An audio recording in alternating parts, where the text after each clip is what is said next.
just came back from church. Hi everyone. Arthany's son Shadow here, internet's dankest music crew. Today we will be reviewing the Tarzan soundtrack. Big part of my childhood, big part of yours. So this album was composed by famous musician Philip Collins, member of Genesis and Phil Collins' solo career. Big drummer, Phil Collins is known to be relatively shirtless at all times. Phil Collins became interested in composing because of all the percussive capabilities, meaning that he came into the album with low expectations. This album has a lot of jungle themes to its music, because as Tarzan grew up in West Africa with the gorillas, that's the plot of the movie, right? So many of the songs incorporate like African percussion and stuff into its own sound that doesn't really affect the lyrical themes of the album, right? But this album focuses on the idea of two different worlds connecting, as Jane is a British woman and Tarzan is a British man that's been cast away to West Africa as a young child, becoming a gorilla due to his long journey there, long time spent, grew up as a gorilla, his upbringing as a gorilla instead of a British man. There's not much of an improvement, I would say, over a British man and a gorilla. You can compare the two of like This is my review of the album we're all supposed to listen to. So this album, I completely love this album. It's an amazing album. I love how experimental it is. We start off the first song. Love the lyrics on this, talking about beasts and stuff. I wasn't really paying attention to the lyrics, but they're there. I love how aggressive this song is. You know, just the power. Like when I'm sitting at my bed at like 3 a.m. and I wake up and I don't want to go back to sleep, I'll play this song and I'll get like an extensive amount of like adrenaline, and then I won't be able to sleep for the next 3 days. I love this song. Perfect.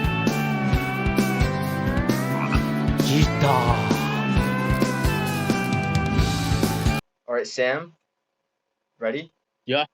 All right. What do you think about this monkey? Monkey, monkey. Monkey. Eating ice cream. Monkey.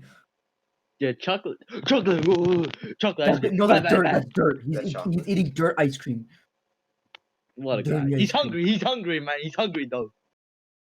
All right, starts off like right away. You can see that it has like the perfect atmosphere for this whole film, right?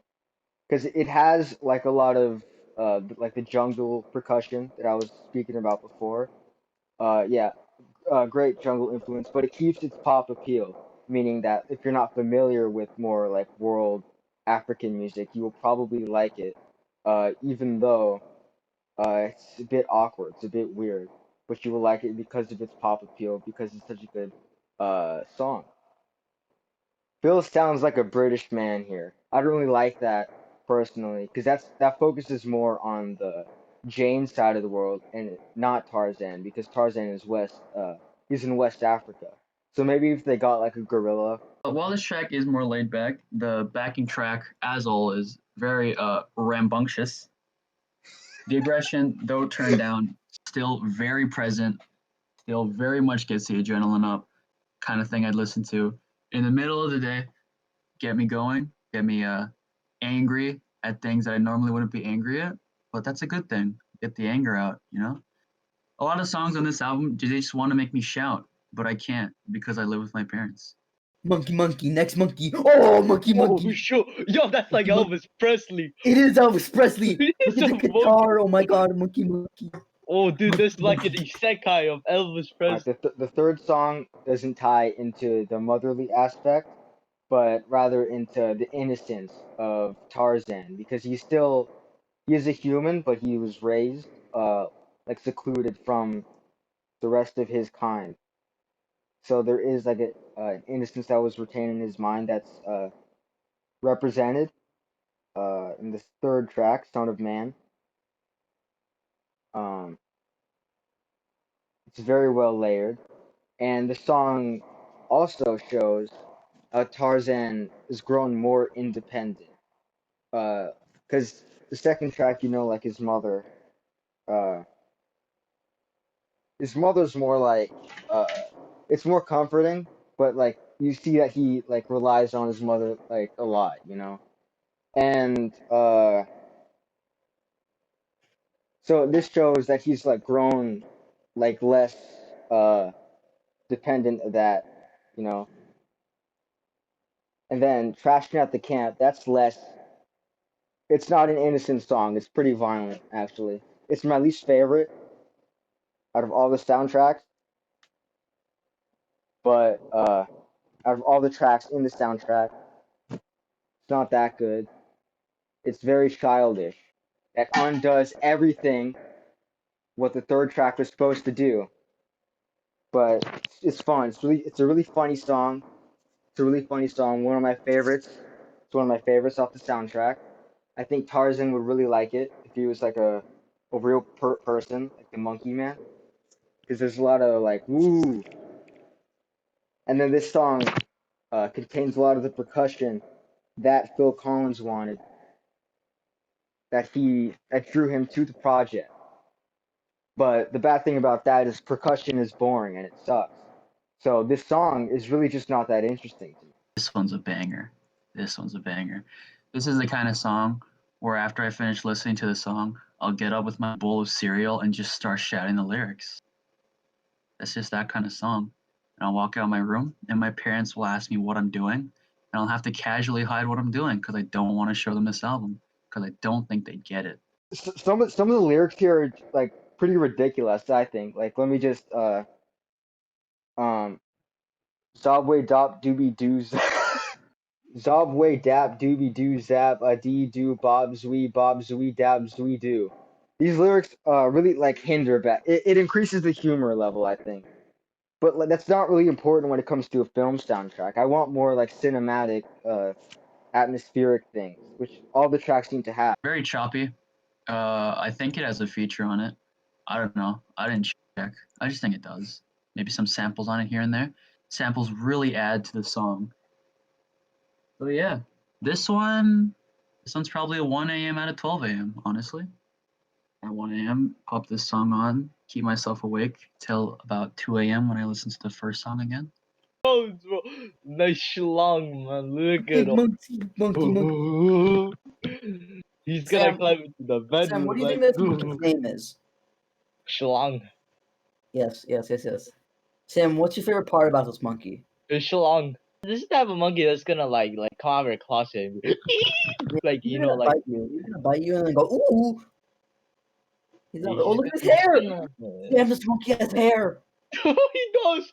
Monkey. He's like wearing a hat. He's like wearing like wearing He's wearing like those caps, those like caps. Yup, Oh my god. cap. No cap, no Cap. cap. Next monkey, No no cap. cap. Next monkey, no cap. Oh, Oh, monkey. Sixth track, The Two Worlds Reprise. It's the first song, but it's you know, it's not as climactic or as powerful. But that's like it's because it's not intended to be, right? Um, Generally, it adds more percussion, which is boring. That takes away from the original song that was powerful, but it's ruined by like drums or whatever. Seventh track. This is the fourth track, but it's a better version of the fourth track, right? It's not. It's a bit less playful. It involves less percussion, which is they're both good things, and it also has NSYNC, which is one of my favorite bands of all time, really. Uh, it all right. A disadvantage. It's significantly less humorous, right? Because the humor of the fourth track is really what carried it throughout the film, I think, or in that one scene. But this isn't. It's not a funny song, and I really don't remember it being in the film at all. So that's a downside. It's one of the weaker points, but I really love the NSYNC feature. That adds a lot to it, I think. So next song. Now next song is when we bring the aggression. I would say that it's not as much as the first and second track, but it's still there and it's still amazing. The percussion on this track really kicks into overdrive. The instrumentals, I really can't tell if they're percussion or if they're not percussion. but it really doesn't matter in my mind. In my mind, all things are percussion because you hit all things. So I'd like to take a break here, talk about the drummer. Drummer, known for his drumming skills, but on this one, he really goes wild. The percussion on this is actually insane. It's some of the best I've ever seen. As a drummer myself, I'll put this on middle of the night, obviously, to get myself pumped up. Sometimes I'll cry because I think I'll never be as good as this. Yep. That's him. That's him. There's words on the screen. It's a schlong. It's schlong. Schlong is back. Can Schlong read? Schlong. Oh my god, it's Schlong. I don't know what language it is, but it Yes. has English letters. English, it's English! It's English. Let's go! It satisfies the listener for what was left off of the second track, because I said before the second track that made you hungry for more, but now it's all like it's compact. Now you're full. You become overweight. You don't work anymore. Focuses too much on being. Sorry, I'm reading my notes. Still very interesting mix of sounds. Leaves a lot of room for lost creativity. As a climactic ending. Very aggressive, very shouting, very angry. And I love that feeling. A lot of the music I listen to just can't match this amount of aggression. So it's nice to be able to put this on late at night and be able to channel all the aggression that I built up in the middle of the day. This one probably happens around 4:45 a.m. The good one for that time, I think. Right before the sun comes up, but the sun's just not there yet. Sam. That's Dude, not that's English. Not English. Not English. Yep, I can't read that. But look Foreign at the monkeys. Foreign monkeys. dude. Oh no, they're captured, man. No, foreign Oh. monkeys are captured. Oh no, America. Oh, What? fellow brothers. Leads into an intense change of pace for the movie's climax. But I can't. Okay. I don't actually need glasses. I feel like I should talk. I should tell you this. But I need the knife. So this one's lyrics, probably some of the easiest to understand for me. I'm not a very big lyrics guy. So when I look at lyrics and I don't understand them, I'll put in a little bit of effort, but kind of hard for me. Not a big English guy. But this one, I can easily tell what this one's talking about. The amounts of substance abuse, the amounts of things that this man is doing, I think the instrumentals really contribute to this being a very dreamlike, almost nightmarish state where nothing's really clear. I think it really channels that emotion better than any song, saying stuff like I want it, stuff like I need it to make me feel heated, shake it, can't take it, must break it, really speaks to me. I've never taken drugs, but I think if I took drugs, it'd feel just like this. Two worlds have been beautifully merged, even at the hands of heavy loss. You can catch a glimmer of hope. That's a man. Dude, the old picture. The old picture. He's like That's dead what- now. Yeah. God.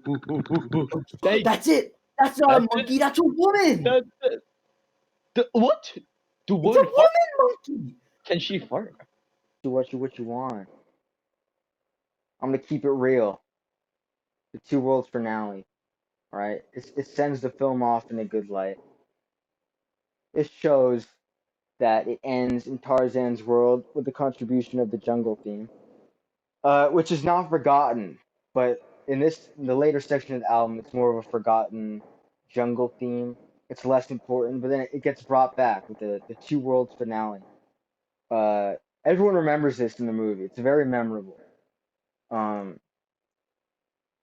track has clearly grown from what it once was, because this again is another version of an earlier song.